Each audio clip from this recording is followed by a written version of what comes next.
I'm Ray Freed. I live in Hawaii and I'm here in New York to do a few readings. What I'm going to talk about here is my leaving Hawaii. I grew up there. My leaving Hawaii in 1960 and going on the road in the Kerouac sense 2 or 3 years after that. I left Hawaii. I was 20 years old. I caught an airplane to Los Angeles, and from there I rode in a car to El Paso with a couple I had met, and from El Paso I hitchhiked up to Minneapolis, and I arrived on 1960 Thanksgiving Day. It was a shock for someone who had grown up in Hawaii. It was the first time I had seen snow, and it was knee-high snow, and the first time I'd seen squirrels. So I was properly astonished by both. I had met a girl in Hawaii the previous summer, and she and her sorority sisters were there on vacation, and I wanted to see her, which was my reason for going to Minneapolis, to the Dinkytown area, which was the area around the university as I remember it. I stayed there several months. I believe I went out to the Rose Bowl with these girls. I then stayed in Los Angeles for a while, then hitched to New York City briefly, and then hitchhiked down to the Carolinas, and then up to Chicago and back to Minneapolis, and back to Los Angeles where I stayed for a while, and then back to New York. The hitchhiking days were formative days for me. I grew up in a very rural Hawaii at a time before television, and when Hawaii was, before it was a state. It was very isolated from the mainland United States. So everything I encountered on the U.S. mainland was new to me. Everything. One of my first impressions was that I had never seen so many white people before in one place. I do remember specific instances of the hitchhiking days. I remember having times of great loneliness and despair, being out on the highway, say outside of Gary, Indiana, in the snow and the blowing wind, and it's 2 o'clock in the morning, and you don't know anybody, and you really don't have any money to go indoors and to a diner at a truck stop and have a bowl of hot soup or something. And at other times I would be hitchhiking with another person, and we'd have a lot of fun doing it. We hitchhiked generally with sleeping bags and a guitar or a pair of bongos. I had by that time decided that I would become a writer, and I consciously considered it part of my education, as I was experiencing things which there was no other way I could experience, certainly not by remaining in Hawaii. And one of my objects in leaving was to get to New York, because as far as I could see, that was where the writers and the writing was taking place. This one is called Lesson. Once on 66 hitching St. Louis to L.A., I imagined trucks as blood cells of the Republic, speeding through arteries and veins. Outside Gary, a winter night, semis flew by so fast they didn't touch the asphalt, blowing a wake of icy wind to tumble my duffel off into the snow. One spring, thumbing up from Cumberland Gap, a trucker hauling hogs stopped and rode me 400 miles into Chicago, the stockyards, where I walked among 10,000 penned hogs, each howling like a napalmed child. And I was certain they smelled their death in the dawn air. I asked a watchman there about it. Bitch in heat, son. One sow in heat, they all go crazy. And this poem, which is a longer poem, I'm going to read some sections from it which have to do directly with those hitchhiking days. It's called North. 1. December 1960, Minneapolis, 15 degrees, 6 a.m. darkness, 8th in line, Manpower Incorporated, looking for a day's work.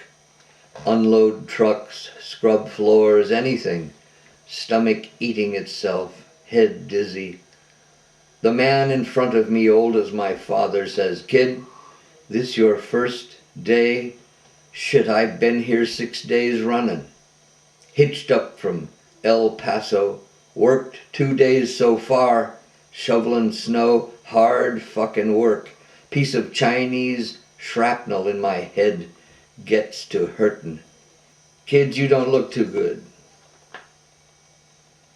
You gonna faint or what? Here, have a smoke." Shit, this cold turns even colder. Section number 4. Near San Bernardino and El Dorado, screeched down, leaving rubber. The driver crew cut, drunk or high. He'd lifted it in L.A. We made him drop us near the Nevada line. If we'd crossed with him, we'd still be doing time. Near Albuquerque, coming out of sleep in a field, a waist-high mist blanketing the grasses, we couldn't see our boots. In Carolina, a cruising ambulance stopped, rode us 90 miles stretched out in the back. Who knows where the road will lead? Tall horses, restless in their stalls. The places where I found myself in 1960 and 61 were all, I consider them way stations on my way to New York. Now I was in, when I got to Dinkytown, with the help of the sorority girls I had met the previous summer in Hawaii, I got a room in a boarding house, Charles Mason's boarding house. It was a room with a radiator in it, a steel radiator, and the heat came up from the basement and made a tremendous, horrendous noise. I had never seen a radiator before. I had never needed to keep warm before. During the days I wandered around Dinkytown, I became friends with one of the sorority girls. She introduced me to a number of people there in the area. One of the people that she introduced me to was a young man who asked me if I'd like to go and listen to some Woody Guthrie songs with him. And we spent the afternoon together listening to Guthrie. At that time, folk music, what's called folk music, was very much in vogue with people my age, and we knew a lot about it, most of us, and most of us also played it. We traveled with guitars, and we knew a certain number of stock songs. I remember playing bongos in one or two of the clubs, or coffee houses as they were called then. They didn't serve liquor. And in return for that, I was allowed to sleep upstairs on the floor in my sleeping bag. The first time I went to New York City was from Los Angeles. I hitchhiked across the country and arrived in New York City, and I was walking down McDougal Street in the Village with my backpack and my bongos and all of the stuff, and this would have been in very early 1961, still cold, still winter, and I saw coming toward me the same young man with whom I'd listened to Woody Guthrie records in Dinkytown. So, I was ecstatic at seeing someone I recognized, and I headed right for him. And as we drew closer together, he recognized me, and he came up to me and he said, before I could say anything, "If anybody asks, my name is Dylan and I'm from Frisco." And I said, Sure, Bobby, anything you want."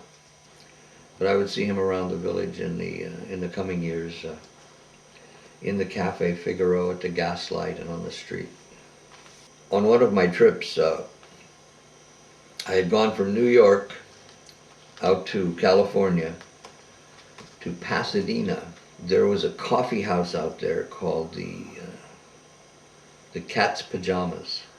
I sang in the club. I sang the English ballads, old English ballads. I had a repertoire of those, accompanying myself on the guitar. I hitchhiked again back to New York, and I had decided that this time I would stay in the village, and I would settle down. By that I meant I would get a job and an apartment, and I would seriously go into my writing. Instead of just writing in notebooks on the road, I would settle down and get a typewriter and really get busy.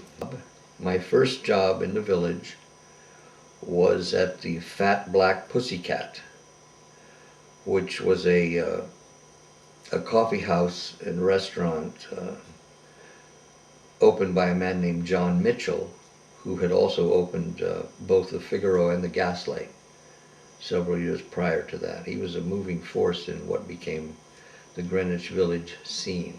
The jobs that I held were at the Figaro, behind the espresso machine, or as a shift manager. I worked at the Gaslight for a while when it was owned by a man named Clarence Hood, and it was kind of a one-man operation there. I would open up, sweep the floors, make all the coffee, make all the coffee drinks during the performances, which went on for 5 or 6 hours every night and were for the most part folk music. And then I would clean up and close the place up. I got an apartment at 104 McDougal on the 3rd or 4th floor back over, I believe it's Minetta Street. $48 a month, a railroad flat with a tub in the kitchen. I had a fold-up table in the kitchen, which was right next to the tub. My writing consisted of entering things into notebooks, and the poems from those days, when I look back on them, the ones that I still have, were entirely derivative. They were rhymed, and most of them had pretty strict meter, and most of them were overly sentimental. This was an early apprenticeship for me, and I remember being profoundly affected by Yeats, by Dylan Thomas.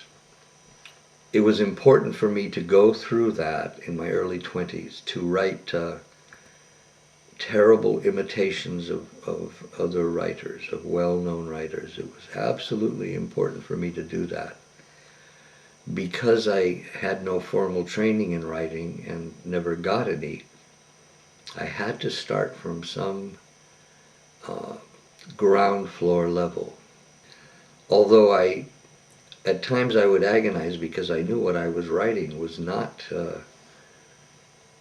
something that I would keep or was mine, I had to continue to do that. These were my early exercises. This was the beginning of my apprenticeship. Only in retrospect can I see how important it was for me, because that kind of work over time allowed me to get to the point where I could write as myself.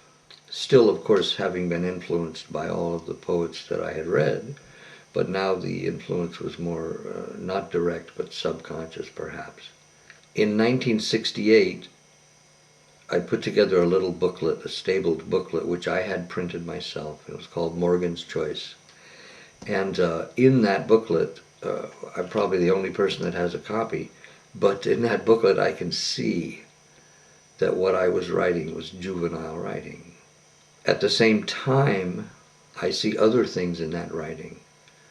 I'm not necessarily ashamed of that writing, but I do see it as the person I was then, attempting to become a writer. But it was not a chore for me, because it was part of the life I was living. I believed I was living a writer's life.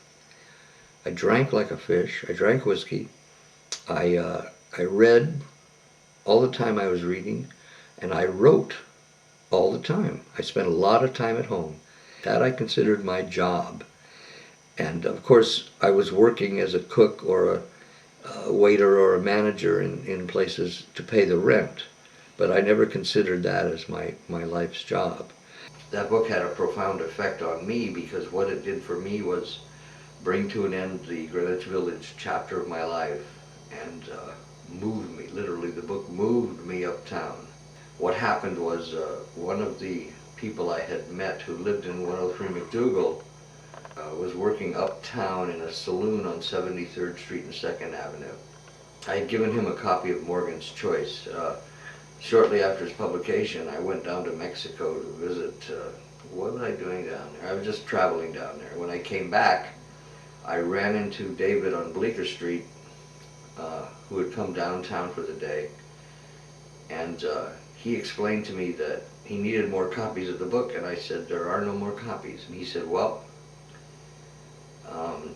my middle name is Morgan.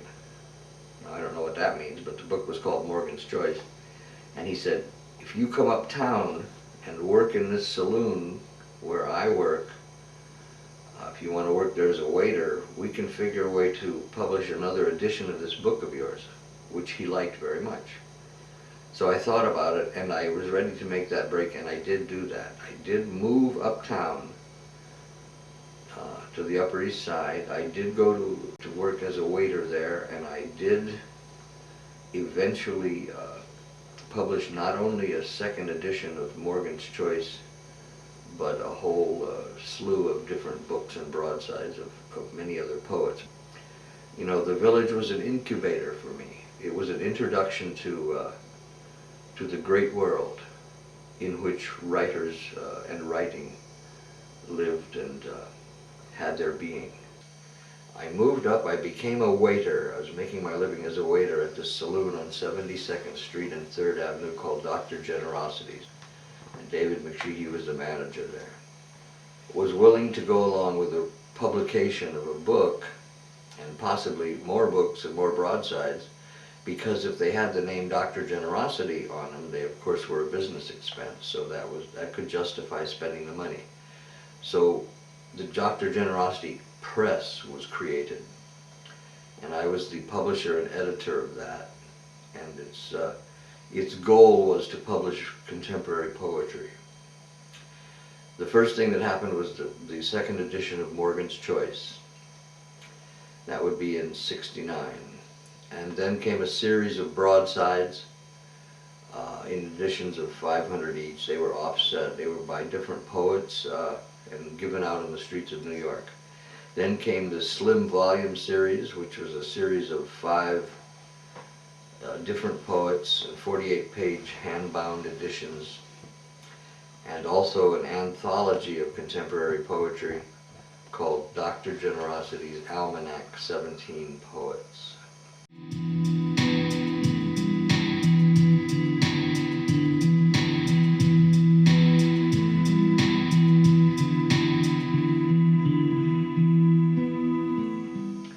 Now, what happened to me as a writer during this time was from the day I moved up there and we began this poetry press, we also had a series of Sunday afternoon readings, poetry readings. And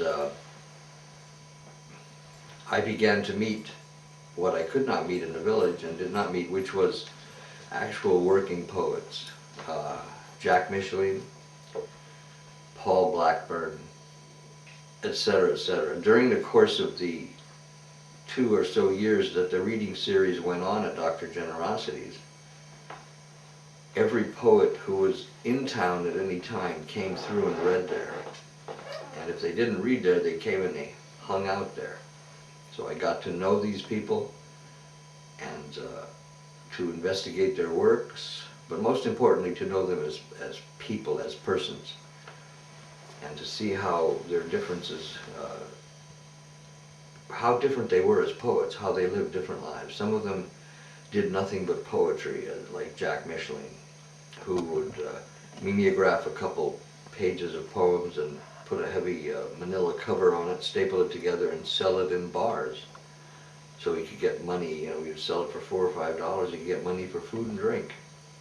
To other poets who taught. At the time, Blackburn was teaching at the Mannes School of Music, teaching English to the students there.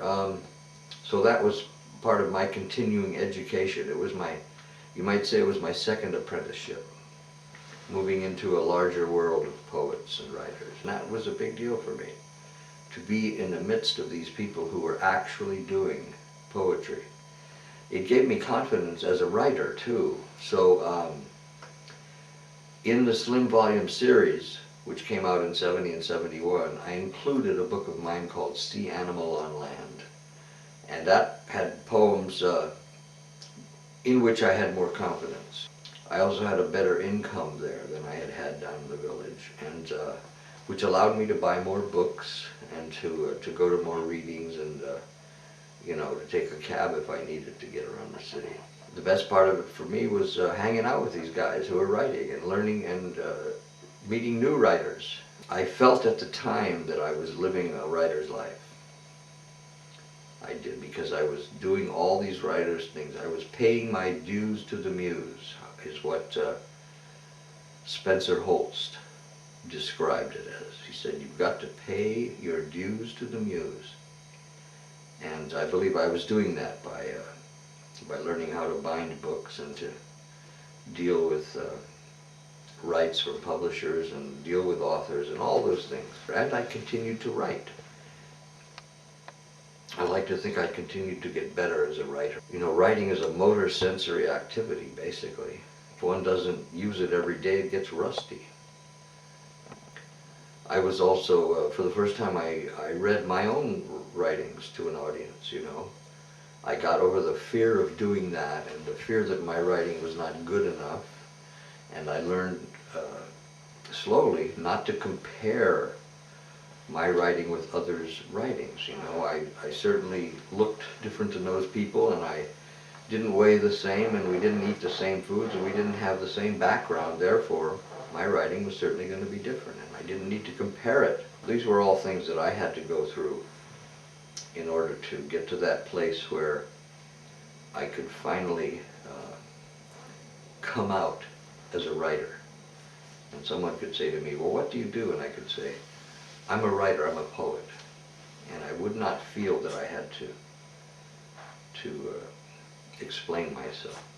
My time on the Upper East Side ended in about 1975, when I moved out to Long Island.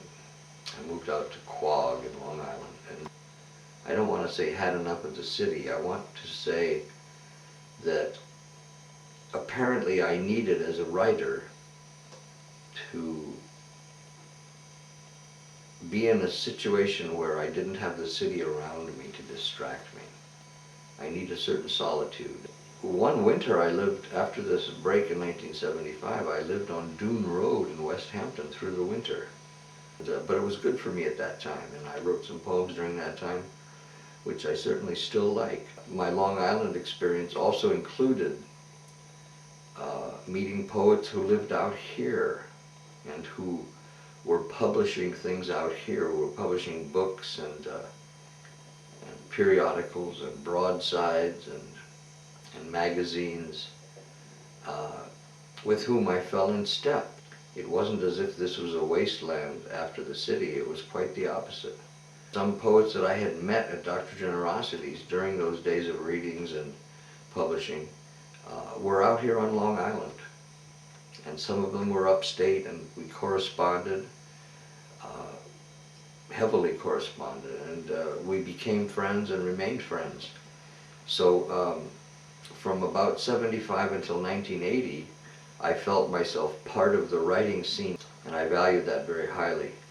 And that part of my life as a writer was very productive for me in terms of writing. I felt I could write, and I did, and I was writing some poems of place, poems about Long Island where I was, and I thought they were very good, and I still do. I have a number of poems from those days, and I'll read a few of them. After the night, morning comes breaking over the bay like a breaking egg. Geese and mallards sit riding small waves on the bay, and the water I lift to rinse my eyes is the water they ride in. This night is clear, no moon, no mushrooms grow. Dogs of the neighborhood sleep, jaws resting on crossed paws. Southampton ladies dream. Softly the outgoing breath rustles the soft hairs of their faint mustaches. Only we cause sounds to fan about the houses, shoes breaking snow, shoulders snapping twigs, breath like smoke in the crisp air as we explore this night where no moon is. Winter like a leech is on me. Hooking winds howl white powder through green standing pines. Huddled before the kitchen stove, I grow fat against the cold. I finger trees, watch flakes fall, investigate the ice's progress into the bay, drink whiskey, phone friends. The waterfall is crusted over with ice. The water falls behind the ice down like a shadow. The mailman at 3, like an itinerant preacher, makes his call. The downy woodpecker, cardinal, purple finch, and chickadee feed on seed I throw the yard, and by their coming feed me. No dogs allowed in Orient State Park. I sneak her in. She frolics as I bask in the sun. Walking back along the shelled shore, a man fishing. Only one, but look, a flounder, 2 pounds. Some dinner, he says. Driving home, sun low and lowering, the evening chills. Near Greenport, tree frogs shout their chittering song. First day of spring. Fog closes around the house like water pressing fish. Wind drives the fog, swirls it along the gray dunes. The fog includes itself, washes in without comment, leaving near highways unused, dripping onto the sand and the waves crashing the sand, sweeping through the cracks into the room where I sit explaining it. Out across the bay, mallards lift off, easy as reeds in the wind, necks outstretched away from here, flapping away from here. And I broke with Long Island in 1980, and I returned to the place where I had grown up, which was Hawaii. Of course, I went home as a much different person than when I left. I had been transformed from a rural person with a very limited outlook on everything into a rather cosmopolitan young man with some knowledge of the field in which he hoped to excel. And while I was gone those 20 years from Hawaii, Hawaii had been transformed also. It was no longer as isolated. One could reach it quickly from the West Coast, and because of television and now the internet, it was virtually as close to New York as New York is to New York. At this point in my life, I'm very confident as a writer. I enjoy my writing, and I enjoy the person that writing has allowed me to become. Where I'm living now is on the island of Hawaii, which is the southernmost island in the chain and is the largest of all the Hawaiian islands. And we have a volcano which has been erupting continuously for the last 14 years on that island. And the volcano is about 90 miles away from where I live. And as a result of the ongoing eruption, the ground is always shaking. Always. The ground does not stop shaking. Now, sometimes that shaking gets up to a magnitude of, say, 4.3 on the Richter, and we feel it, and it might throw us out of bed depending how close it is to us, or make the house shake. Most of the time, the shaking that goes on is very low level to human consciousness. 1.5, 2.0, 2.5 or something. But I'm sure that our unconscious registers the fact that the entire island always shakes. And the poems that I write now have to do with the island I'm living on, for the most part. Not so much in praise of the beauty of the paradise which the island I live on really is, but just how my life on that island exists. The ground always shakes here, threatening to open up and swallow our best intentions, or loose a lava river blazing down through the ohia forest, over lawns and houses, sirens screaming, cars escaping the molten stone on its track to the steaming sea. This morning after the rain, the cat stood in the yard, head cocked, fur on end, as if listening to a far machine approaching, then went crazy, spinning, jumping, clawing the air, shrieking ancient cries. The mountain on the side of which I live is called Hualalai. It is a dormant volcano. Hualalai, her quilt, restless in sleep, Pele shifts, smooths a rocky pillow, sighs at some deep, pleasing memory or present bother. Like an addled plumb bob, the hanging lamp sways left to right. Books plunge for earth's core, interrupted by the floor. Birds in the Keawe fall silent. On the lanai, the dog starts, looks through the screen out to the bay and the shimmering, agitated waters. I spend the morning in the salt smell of the sea on the sand at banyans, watching sets come in under a hot sun lighting a cloudless sky laced with volcanic glaze. Then amble across Ali'i Drive to the Banyan Mart for a cool soda. Fifth in line behind two kids buying ice cream pops, a blonde teen breeder bursting her halter, and a man holding 2 bags of poi.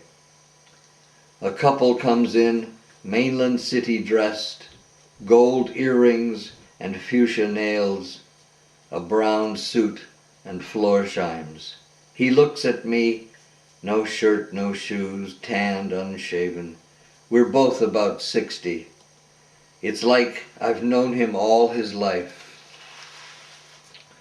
I am older now that once was young, sly now once dumb.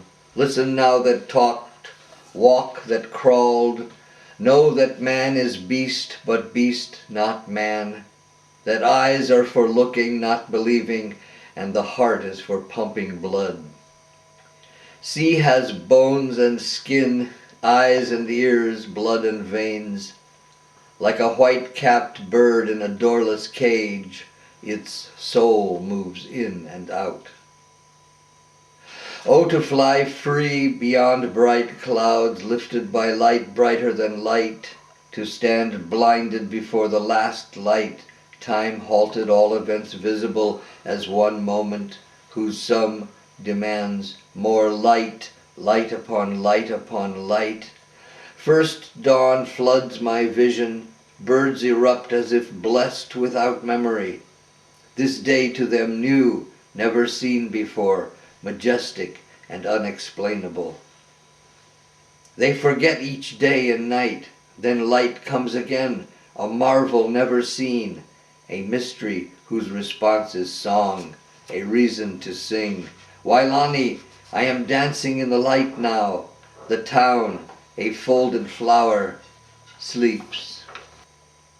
In the wide light before dawn, your sleeping face pulls toward manhood like untamed horses, like sleek dolphins leaping among waves. I want to wake you because the surf pounds heavy at banyans 100 yards from here. I want to walk barefoot with you and stand on the sand under the moon watching the white breakers roll in. I want to live forever. Someday you'll know how I feel tonight watching your smooth sleeping body. You'll know I want to live forever, not for fear of dying, but for the wonder of seeing you grow.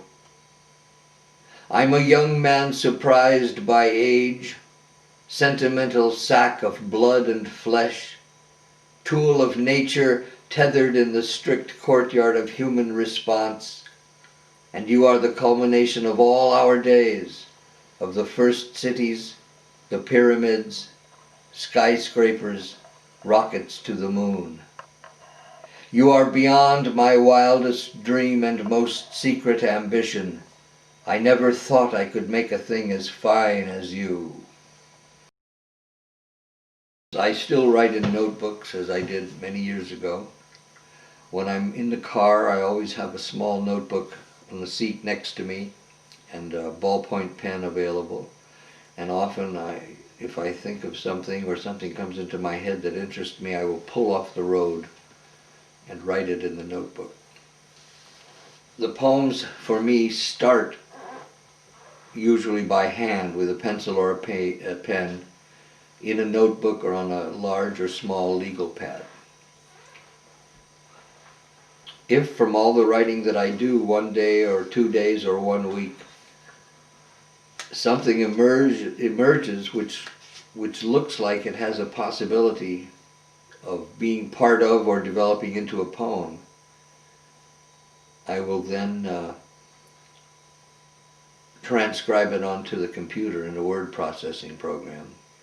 And these are all beginnings or phrases or sentences which at some time had some value to me, which at some time connected with or reached out to me, enough so that I wrote them down in a notebook or on a piece of paper somewhere.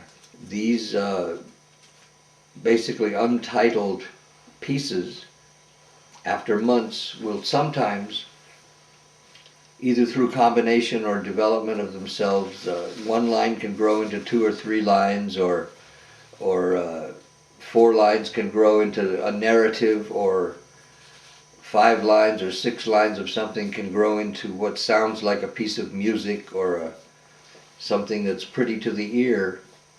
These are how I seem to develop poems today. The process is not much different than it was for me in the early village days, except that I'm more practiced now. My ear is more practiced. I am in the habit of writing every day. And sometimes I find that I can combine lines and words and phrases that were written over a period of a week or 10 days, that there's some common thread in them, and that I can combine them into a stanza or a short poem or part of a long poem or something.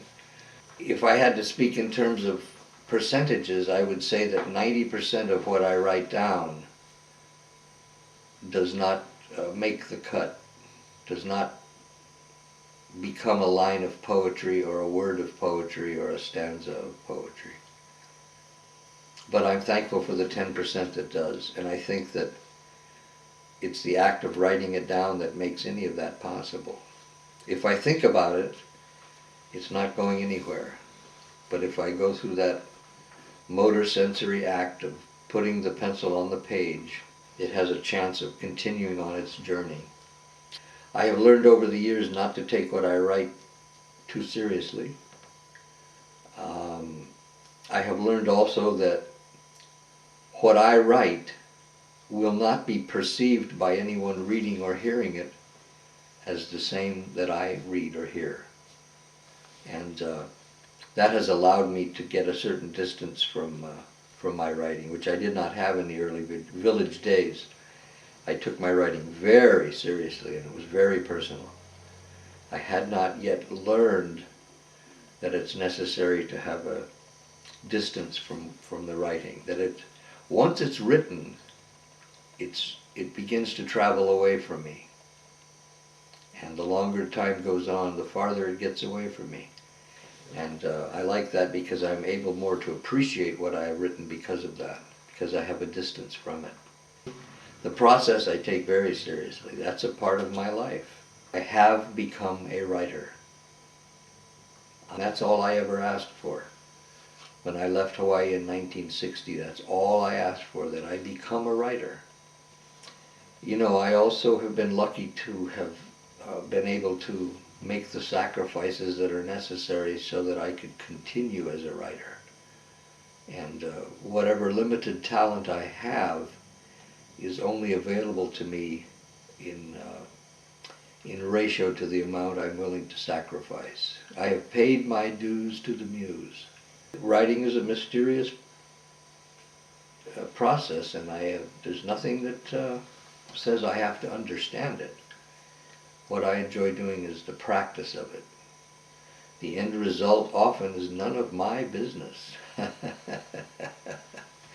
I'm just the person that gets it down, whatever it is. And the poem is what it is, no more and no less.